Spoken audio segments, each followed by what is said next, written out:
Terpujilah Kau Tuhan Yesus Kristus, yang kami muliakan, yang kami tinggikan, yang kami sembah di atas segalanya. Hanya Engkaulah Tuhan harapan kami, hanyalah Engkaulah kekuatan kami Tuhan. Apapun persoalan hidup kami percaya Engkau adalah jalan keluar dari setiap masalah kami. Tuhan, bukakan setiap hati kami, bukakan setiap pikiran kami. Biarlah kuasa Roh Kudus yang memberikan pengertian, yang memberikan arahan setiap kebenaran firman Tuhan. Biarlah benih-benih firman Tuhan ini menghidupi kehidupan ini bersama dengan Engkau Tuhan. Tuhan, layakkan hamba-Mu yang akan menyampaikan kebenaran firman Tuhan. Urapi hamba-Mu dengan kuasa-Mu, sehingga hamba-Mu mampu menyampaikan isi hati-Mu sesuai dengan kehendak Tuhan. Tuhan, urapi juga jemaat di tempat ini dengan kebenaran firman Tuhan. Biarlah mereka termeterai di dalam setiap hati dan dapat melakukan setiap harinya bersama dengan Tuhan. Berikan kemampuan setiap hamba-hamba Tuhan yang mau melakukan kebenaran firman Tuhan. Biarlah mereka mendapat kekuatan yang baru di dalam nama Tuhan Yesus Kristus. Kami siap mendengarkan kebenaran firman Tuhan hanya di dalam nama Tuhan Yesus Kristus. Yang percaya katakan sama-sama, amin. Silakan duduk saudara-saudara. Ya. Puji nama Tuhan. Terima kasih untuk kesempatan yang diberikan. Saya datang lagi ke tempat ini. Ya, saya perlu perkenalan enggak ya? Kayaknya sudah kenal ya. Ya. Jadi puji nama Tuhan. Terima kasih Pak Pendeta Rudi sebagai gembala tempat ini memberi kesempatan buat saya untuk khotbah di tempat ini yang sekiannya ya. Terima kasih juga jemaat DSCM yang sudah hadir, yang mau mendengarkan kebenaran firman Tuhan. Itulah kekuatan kita. Katakan sama-sama, itulah kekuatan kita ya. Tema yang saya akan bawakan, kekuatan di dalam Tuhan. Katakan sama-sama, 1, 2, 3. Tuhan. Katakan sebelah kanan kiri, kekuatan bukan tetanggamu. Ya, ya, kekuatan di dalam Tuhan, ya, bukan tetangga, ya. Tapi kita percaya bahwa Tuhan itu sanggup memberikan kekuatan yang luar biasa. Ya, tadi kesaksian Bu Sondak itu intermezzo aja. Kalau saya ini hanya utusannya Tuhan aja. Kalau Bu Sondak dilebih-lebihkan gitu. Ya, jangan ya. Enggak boleh. Ya, Tuhan yang bikin kuat. Ya, kita buka di ayatnya di dalam Yesaya 40 ayat 28 sampai 31.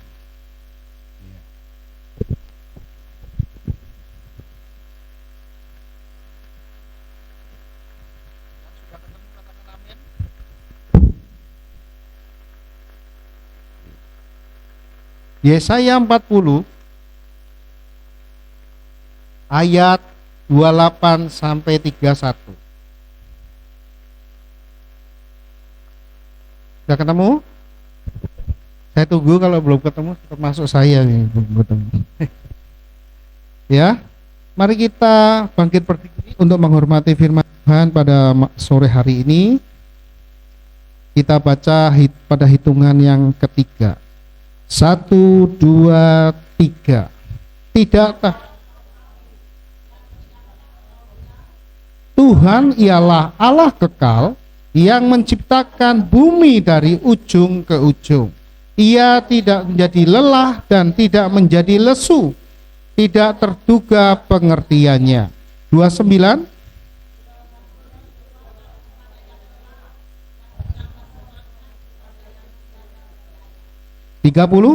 Ya.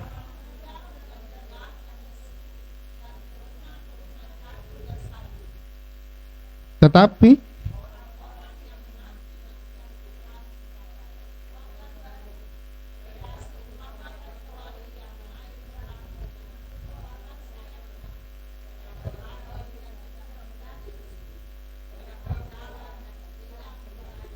amin.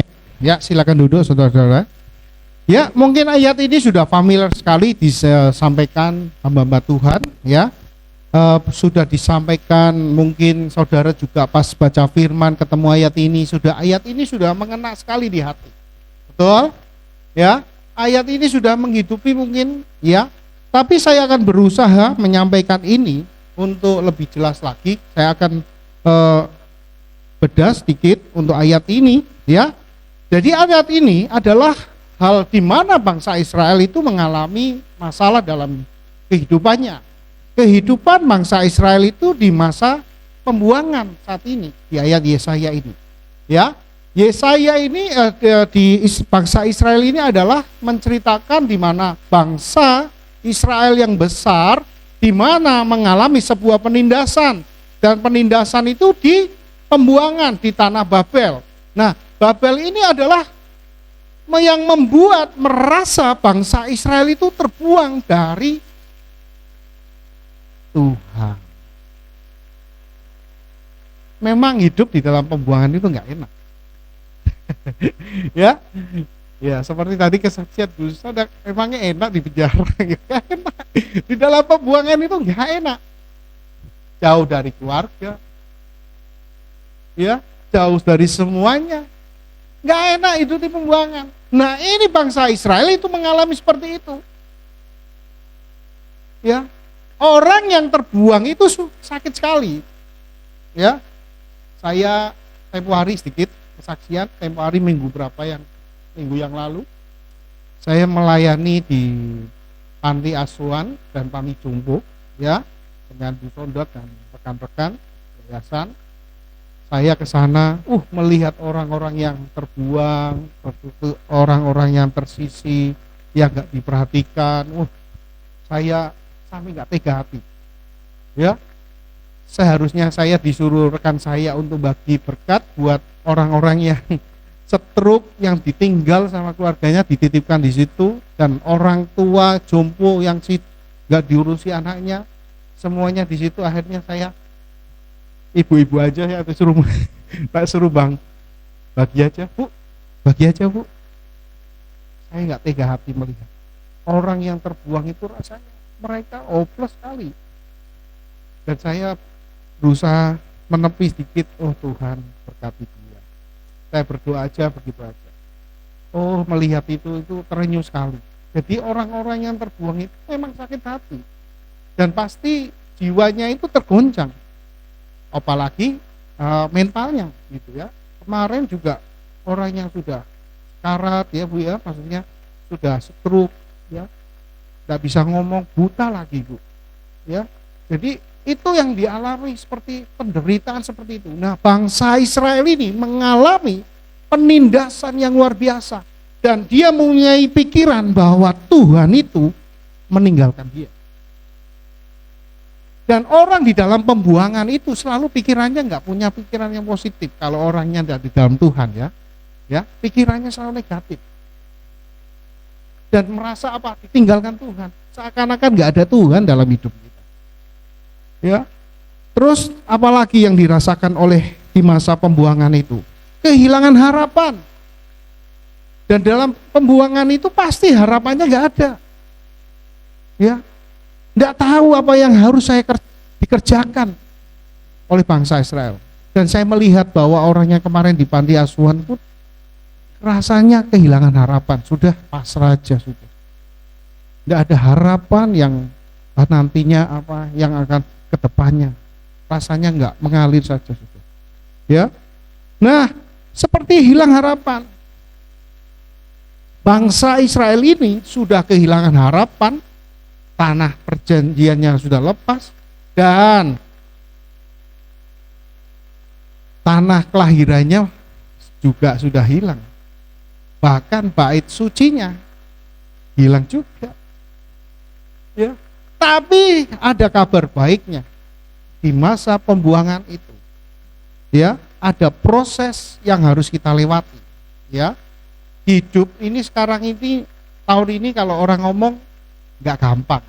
Ya, susah hidup kita, ya, usaha sepi, ya katanya. Tapi kalau kita percaya sama Tuhan, segala sesuatunya Tuhan bisa ubahkan, ya. Tapi di saat ini yang perlu kita hadapi, yang perlu kita tahu bahwa bangsa Israel mengalami sebuah penderitaan itu, Tuhan kirimkan orang. Ya, tadi kesaksian Bu Sondak ya, kirimkan orang, ya. Ya, kirimkan orang yang membantu, ya.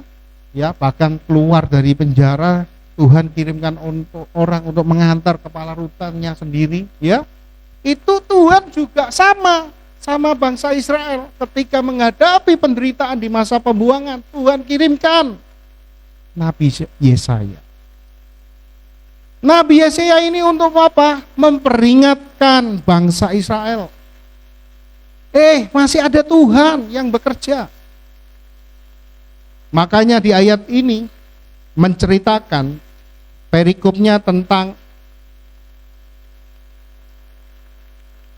Allah adalah di atas segalanya. Ya, ayat 12. Ya. Allah di atas semua Allah. Ya, perikopnya Allah di atas semua Allah. Dan Nabi Yesaya ini mengingatkan masih ada Allah di atas segala Allah, yaitu Tuhan kita yang kita sembah.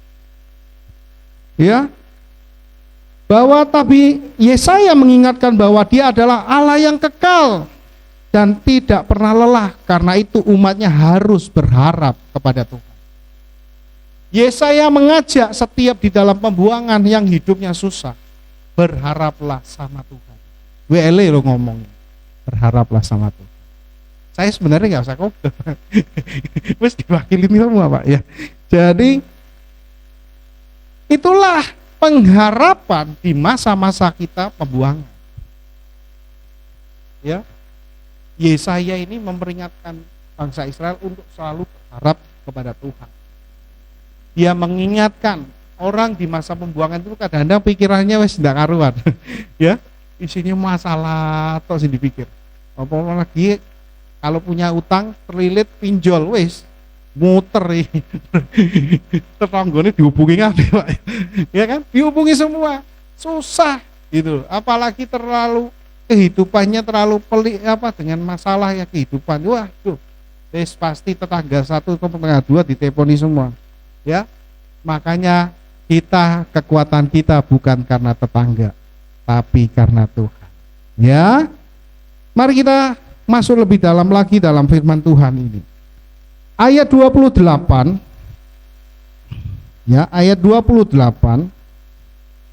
Tidakkah kau tahu dan tidakkah kau dengar, Tuhan ialah Allah kekal yang menciptakan bumi dari ujung ke ujung. Bahwa Tuhan itu kekal. Ya, saya garis bawahi. Tuhan ialah Allah yang kekal. Pernyataan ini menunjukkan sifat Allah yang tidak terbatas oleh waktu dan keadaan. Dia tetap berdaulat atas segala sesuatunya. Jadi Allah yang kita sembah itu Allah yang nggak pernah terbatas oleh waktu juga. Dan dia Allah yang berdaulat atas hidup kita karena dia yang menciptakan bumi dari ujung sampai ke ujung. Kalau manusia terbatas, makanya kekuatan kita bukan karena tetangga atau sebelah atau depan atau siapa. Kekuatan kita hanya di dalam Tuhan yang tidak terbatas. Karena manusia itu terbatas. Ayat 12 sampai ayat yang ke berapa ini? Itu menceritakan bahwa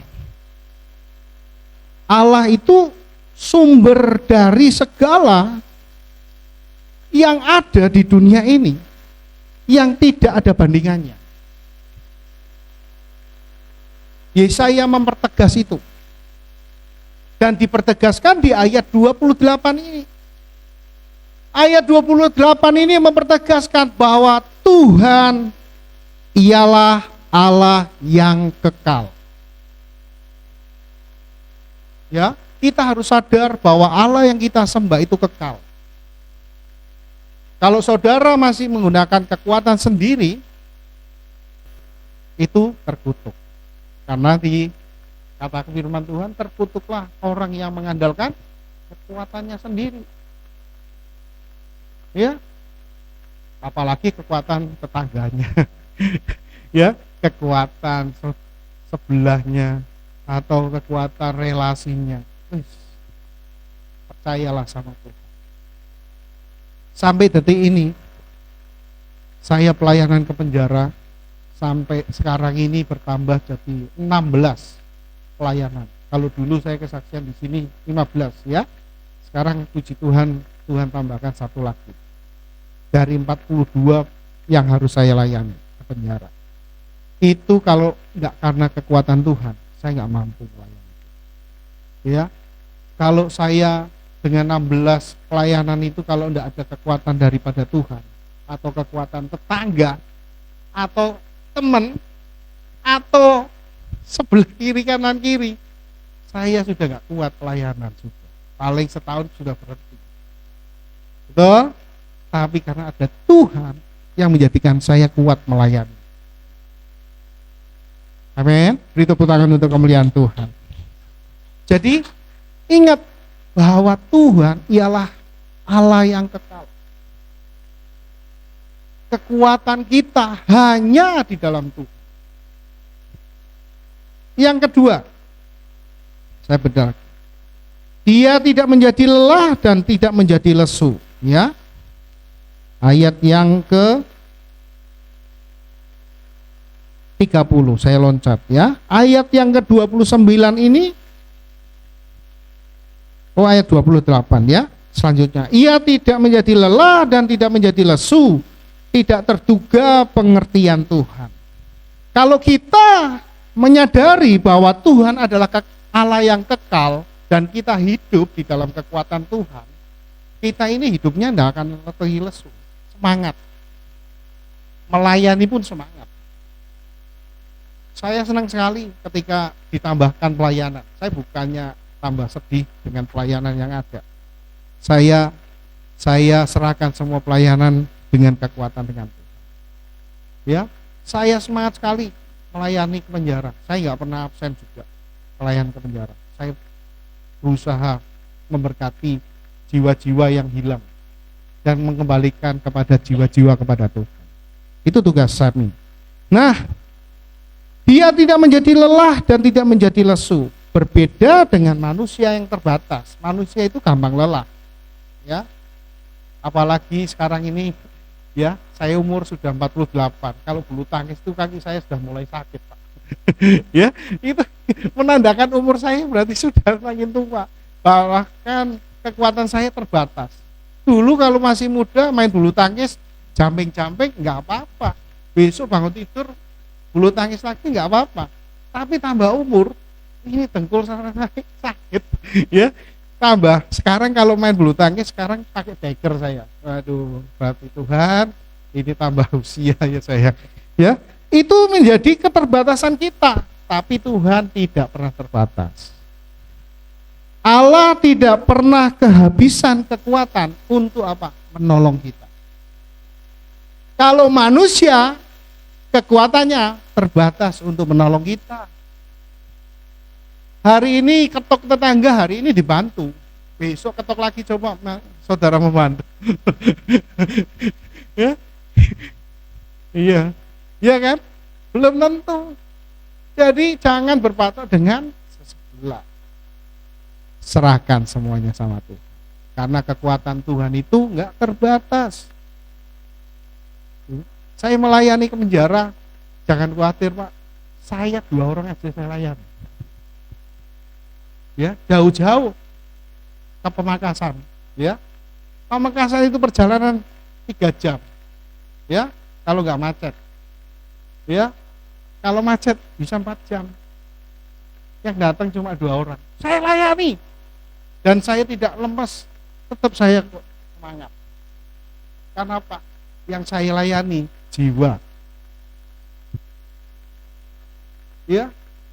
Jadi jangan pernah mundur minta kekuatan Tuhan untuk setiap melayani. Saya nggak pernah mundur melayani, satu pun saya datang. Karena apa? Itu yang sudah Tuhan terapkan dalam hidup saya. Itu jiwanya Tuhan yang harus kita layani. Ya, jangan pernah lelah, jangan pernah letih lesu. Seberapapun manusianya, kita harus layani. Ya, manusia itu terbatas, tapi kalau kita pingin tidak terbatas kekuatannya, minta sama Tuhan. Ya, yang ketiga, orang-orang muda menjadi lelah.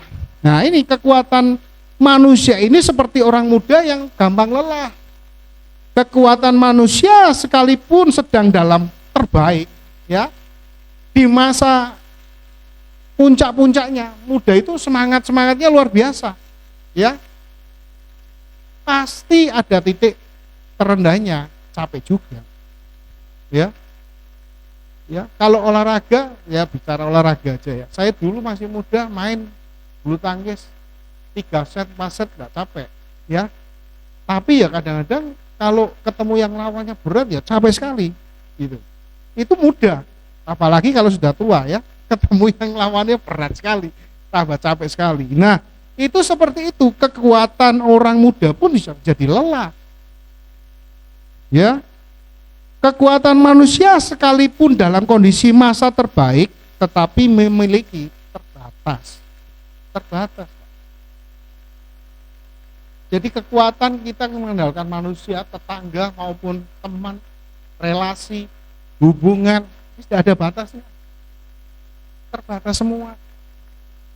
Ya. Dan saya pun menyadari ketika di yayasan kami, orang-orang yang tergabung di yayasan kami, saya sadar tidak mau mengikat terlalu dalam. Karena apa? Semuanya juga saya akan terbatas. Ketika saya terbatas, nanti yang saya jadikan Tuhan kecewa sama saya, malah saya yang dosa. Ya kan? Ya. Jadi saya lebih menjadikan kekuatan di dalam yayasan saya bersama dengan Tuhan.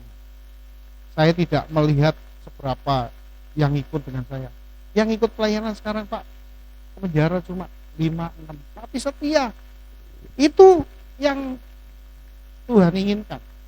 Daripada banyak cuma ngebeki kuota Pak. Iya kan? Iya kan? Cuma nonton ini. Ditonton di sisi-sisi, ora dilayani Pak. Ya mending 5 orang tapi produktif, ya, melayani, nemoni orang, sharing, berdoa, daripada 7 orang, 8 orang geruduk nang kono jago tok ngene kok. Ya opo? Ya mending 5 orang tapi serius melayani itu. Ya. Jadi orang setiap kekuatan manusia itu terbatas. Makanya jangan terlalu mengandalkan manusia. Karena firman Tuhan juga jelas, terkutuklah orang yang mengandalkan kekuatannya sendiri, manusia. Ya. Dan kebalikannya apa? Diberkatilah orang yang mengandalkan Tuhan. Yang keempat, orang yang menanti-nantikan Tuhan mendapat kekuatan baru. Katakan sama-sama, orang yang menanti-nantikan Tuhan mendapat kekuatan baru.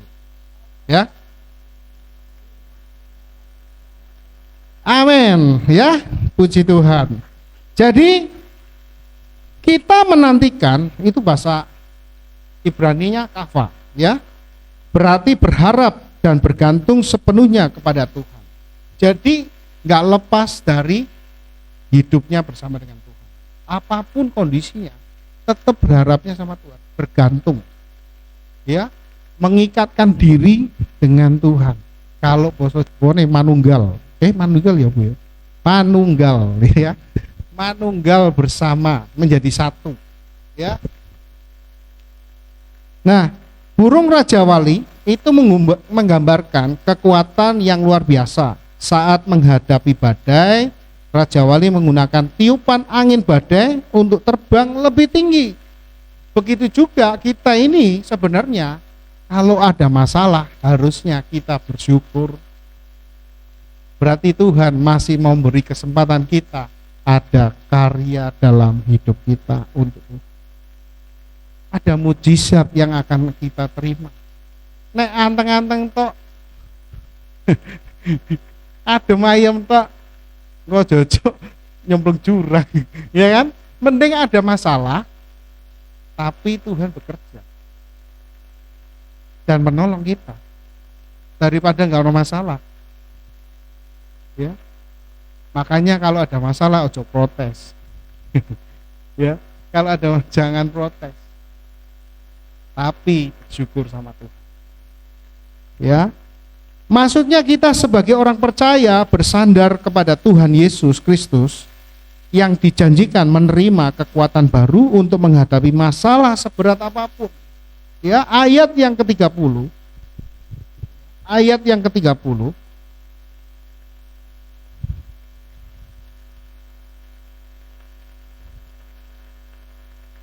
Ayat yang ke-30. Tetapi orang-orang yang menantikan Tuhan mendapat kekuatan baru. Mereka seumpama raja wali yang naik terbang dengan kekuatan sayapnya. Mereka berlari dan tidak menjadi lesu. Mereka berjalan tidak menjadi lelah. Ayat ini sungguh luar biasa. Ya, kita itu seperti digambarkan seperti raja wali. Kalau hidup kita berharap sama Tuhan. Tuhan sudah masih memberikan gambaran. Kalau kita hidup di dalam menantikan Tuhan dan bergantung kepada Tuhan, Tuhan itu berikan sebuah kekuatan yang luar biasa dalam hidup kita. Kita seumpama raja wali. Raja wali itu menghadapi badai selalu. Dia semakin ada badai, semakin dia tinggi terbangnya. Ya. Makanya kita sebagai orang yang menantikan Tuhan berharap sama Tuhan. Kalau ada badai ya melekatlah sama Tuhan. Biar Tuhan yang ngangkat. Ojo kita ngangkat dhewe. Berat gue 80 90, abot diangkat dhewe. Ya kan? Bapak beratnya piro, Pak? Beratnya berapa, Pak? Sopo sing kuat ngangkat iki Bapak 100. Ya kan? Ya. Jadi kehidupan kita jangan sampai kita mengangkat diri kita sendiri. Sudah, biar Tuhan yang angkat. Kita nantikan waktunya Tuhan angkat kita. Bagaikan seperti raja wali. Ya, jangan mengangkat diri. Wong yayasan saya aja enggak pernah ngangkat diri saya. Sudah, yayasan mengalir aja. Biarlah Tuhan yang berkarya. Kalau saya angkat, wah buat Pak, wong yayasan 30 tak angkat gitu. Ya kan, abot. Jangan, sudah. Jangan gunakan kekuatan sendiri, andalkan Tuhan. Ya, jadi ayat 30 ini poin utamanya dalam ayat ini ya. Tetapi orang yang menantikan Tuhan itu mendapatkan kekuatan baru. Yang pertama Tuhan ketika kita menantikan dan berharap yang diberikan kekuatan ketika menghadapi badai masalah bisa melewati. Tapi kalau kita di luar Tuhan, Tuhan tidak berikan kekuatan. Ini diberikan kepada setiap orang-orang yang percaya, menantikan dan berharap sama Tuhan. Hanya itu. Di luar itu Tuhan tidak berikan. Karena kekuatan yang baru itu yang menjadikan kita kuat melewati badai. Raja wali nek sayape burung bedoro ya gak kuat. Ono badai bertiba, ya kan? Burung dara itu, aku pelihara burung dara. Ketika saya lihat ya, saya lepas kader, gitu ya. Burung dara itu ketika badai angin, dia nggak terbang tinggi, dia turun ke bawah gini, menghindari badai. Gitu. Nah itu kalau kita hidup kita jangan menghindari badai, hadapi aja bersama dengan Tuhan. Ya, hadapi badai itu bersama dengan Tuhan. Karena di situ orang yang menantikan Tuhan ada kekuatan untuk melewati. Makanya 1 Korintus 10 ayat 13 mengatakan pencobaan-pencobaan yang kita alami tidak melebihi dari kekuatan kita, tapi Tuhan berikan jalan keluarnya. Sampai segitunya Tuhan memperhatikan setiap masalah kita. Tuhan tidak membiarkan masalah kita enggak ditolong. Tuhan tolong. Tapi kita mau nggak berharap sama Tuhan? Mau nggak kita menantikan Dia? Karena Dia akan berikan kekuatan kita, kekuatan yang baru di dalam Tuhan. Terus apa yang kita dapat lagi ketika kita menantikan Tuhan? Yang diharapkan yang kita dapat lagi, kita seperti Raja Wali. Tuhan di saat badai, Tuhan itu yang angkat kita. Amin. Ya. Sampai detik ini saya berkatakan saya bekerja di dalam kosmetik ya. Kosmetik untuk rambut ya. Kalau sekarang ini barang import ini tahu kan dolar sekarang berapa? Ya, 18.000 ya kan? Ya, kalau sekarang dipikir waduh jualan ini wangil sekarang ya. Saya percaya, saya hanya berdoa Tuhan, saya bekerja pokoknya sesuai dengan apa kekuatan saya. Selebihnya biarlah Tuhan yang tolong. Saya berdoa cuma begitu aja Ibu, Bapak. Saya nggak pernah berdoa Tuhan aku kerja berkati, yang enggak pernah saya minta. Tapi cuma Tuhan saya kerja bagian saya kerjakan, aku mohon bagiannya Tuhan kerjakan, berkati saya. Itu aja. Dan saat ini kalau dipikir kerja itu semakin hari orang mengeluh semua, sepi dan sepi. Sampai sekarang ini puji Tuhan, ya konsep saya masih luar biasa. Dan saya percaya hanya karena Tuhanlah yang menolong saya. Saya nggak punya prediksi untuk tahun bulan berikutnya. Saya nggak tahu juga. Yang saya jual ini bukan barang yang murah, barang yang lumayan. Ya, Bapak Ibu mungkin kalau ke salon sekali semir berapa? Nah itu, ya. Saya jual obat-obatnya untuk segala salon, ya. Barangnya itu harganya sekitar 200, 250, 300, ya. Tapi kalau tidak ada pimpinan Tuhan dan penyertaan Tuhan saat saya bekerja, saya mungkin down saya. Harga semakin naik, ya. Tapi puji Tuhan sampai detik ini Tuhan masih memberkati saya. Karena percaya di dalam kekuatan Tuhan, di dalam badai Tuhan pasti angkat. Saya ingat waktu corona, ya, COVID, wah itu jeritan saya menjerit sekali, berseru sudah. Lagunya ya, berseru memanggil namamu. Nah itu doa saya udah. Waduh, waktu COVID itu, wah semua orang nggak boleh bersentuhan kan, ya kan? Tinggal di rumah semua, terus senang salon sopo, pertanyaan, ya kan? Otomatis yang mati semua sudah. Udah saya berharap sama Tuhan, Tuhan sampai kapan? Ya, saya jual itu bukan barang dalam negeri, barangnya import, ya, barang Korea, ya. Jadi kosmetik Korea untuk rambut, barangnya import, harganya nggak murah. Dan saya di masa COVID itu cuma saya berdoa aja, berseru terus sama Tuhan. Tuhan, badai ini lewatkan Tuhan. Tuhan angkat saya untuk persoalan ini. Ya, semua di rumah, nggak ke salon, terus penjualan nol, udah. Tapi sampai melewati masa corona, ya, melewati fase-fase itu, Tuhan mulai buka jalan. Ya, orang yang berharap dan bergantung sama Tuhan, pemeliharaan itu selalu ada. Di masa COVID, istri saya kena COVID juga. Saya harus tidur bisa. Tapi Tuhan kirimkan orang-orang yang luar biasa. Ya, begitu tahu istri saya COVID, dikirimi obat semua ke rumah saya. Ya, kirimi ke rumah. Ya, enggak tahu malah sing ngirim ki sapa ae moro-moro kono obat gitu ya. Ya tak minumkan gitu. Sampai akhirnya bisa melewati masanya itu. Itu sungguh sangat menyiksa hati kita ketika kita kalau tidak dekat sama Tuhan. Tapi puji Tuhan, saya dikuatkan selalu sama Tuhan. Berharap saya tiap pagi akhirnya saya lakukan seperti orang di dalam penjara ya. Saya pagi berdoa, siang berdoa, malam berdoa, baca firman, puji Tuhan. Terus itu.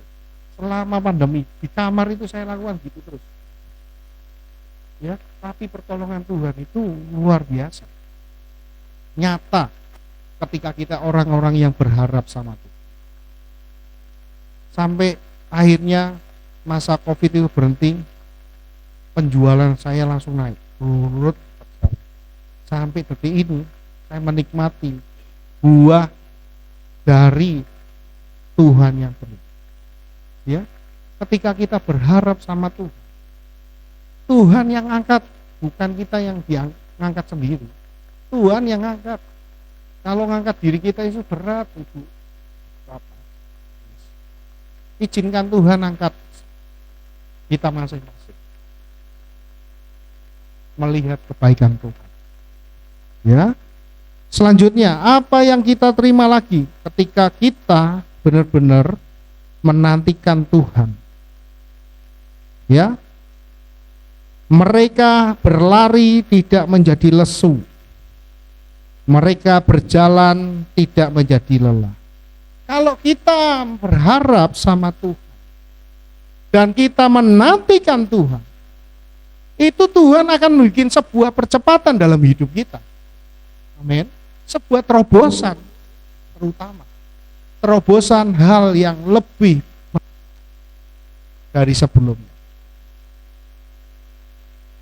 Bahwa ayat ini menegaskan bahwa kita ini nggak akan menjadi lesu, tapi Tuhan akan jadikan kita berlari mencapai sebuah tujuan yang kita harapkan, karena kita berharapnya kepada Allah yang kekal.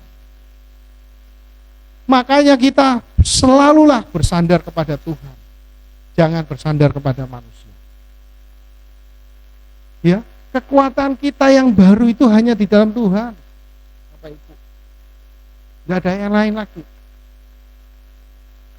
Ya, dan mereka berjalan dan tidak menjadi lelah. Kalau bersama dengan Tuhan, tidak pernah lelah.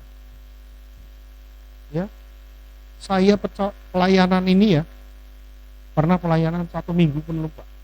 Ya, saya ini dari Pamekasan, minggu gereja pelayanan singer, besok dipanggil khotbah di GBI Diorejo, ya. Terus habis itu Senin pelayanan penjara lagi, penjara sampai Minggu pelayanan lagi.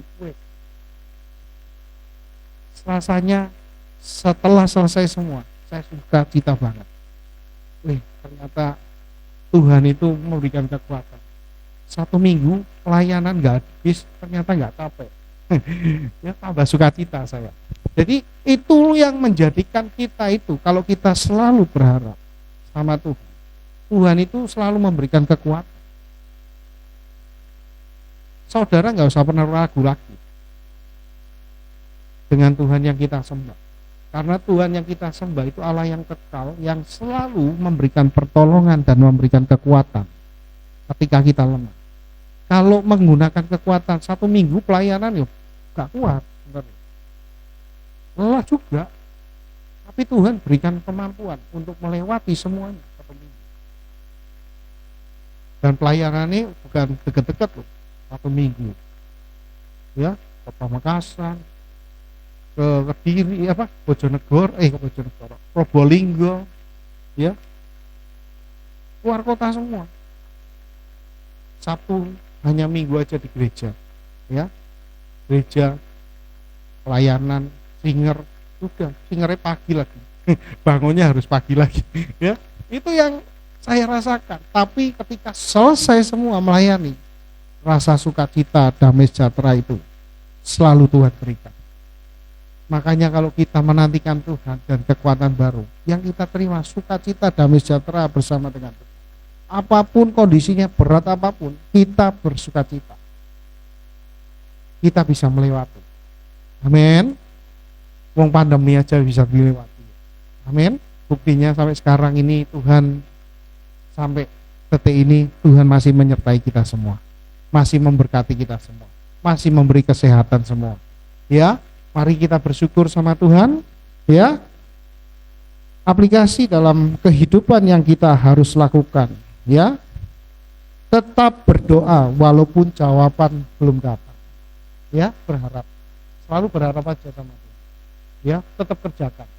Ya, tetap kerjakan doa. Karena di 1 Tesalonika tetaplah berdoa. Itu yang harus kita lakukan. Itulah kekuatan kita. Kekuatan kita hanya di dalam doa. Ya, jangan mengambil keputusan karena putus asa. Ya, ambil keputusan aja pas stres. Ya, aja pas nggak karuan pikirannya, tapi posisi kita tenang di dalam Tuhan. Ya, yang selanjutnya, percaya bahwa Tuhan sedang bekerja buat kita. Nantikan selalu untuk Tuhan selalu bekerja dalam hidup kita. Amin. Mari kita bangkit berdiri sama-sama.